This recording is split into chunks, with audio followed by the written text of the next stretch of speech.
صبر کرنا ہماری زندگی میں کتنا اہم ہے۔ بے شک اللہ صبر کرنے والوں کے ساتھ ہے۔ پوچھا گیا صبر کسے کہتے ہیں؟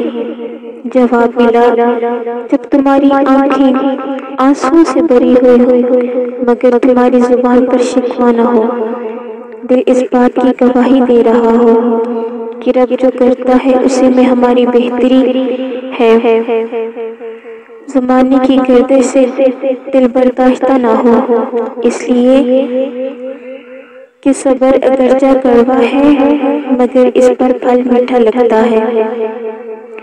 میں نے جلد بازی کرنے والوں کو اکثر پچھتاتے دیکھا ہے اور صبر کرنے والوں کو کامیاب ہوتے دیکھا ہے۔ ہو سکتا ہے ہمارے رب نے ہمارے لیے سمندر لکھا ہو اور ہم ایک قطرے کے لیے ضد کر رہے ہوں، تو بہتر ہے صبر کرو۔ دنیا مکافات عمل ہے، بس تھوڑا سا صبر کر لیں کیونکہ تیرا رب نہیں بولتا۔ اس آزمائش اور صبر کے ذریعے سے ہی اللہ تمہیں اس چیز کے لیے تیار کر رہا ہے جو تم مانگ رہے ہو۔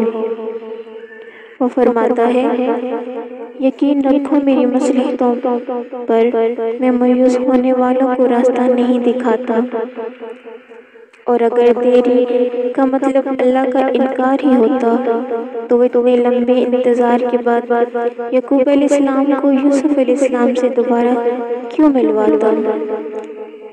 صبر سے گزار کر وہ تمہارے یقین کا امتحان لیتا ہے، وہ تمہیں سزا نہیں دیتا، وہ تو بس تمہیں اپنے قریب لانے کے لیے آزماتا ہے۔ اور جب میں نے کچھ کھویا تو اللہ نے بدلے میں بہتر عطا کیا، مجھے نکلتے سورج کی پرکش کرنیں نئی امیدیں دیتی ہیں، مجھے اپنے رب سے مایوس ہونا نہیں آتا۔ امتحان لے گا جب وہ تو احترام کرنا اس کے حکم کا، مقدر تب تک ہرا نہیں سکتا جب تک یقین نہیں ڈگمگائے گا۔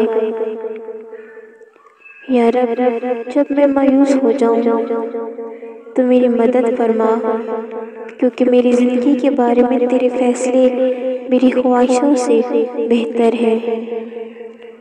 زندگی میں اگر کوئی ایسا وقت آ جائے جو ہماری خواہشات کے مطابق نہ ہو تو صبر کرو۔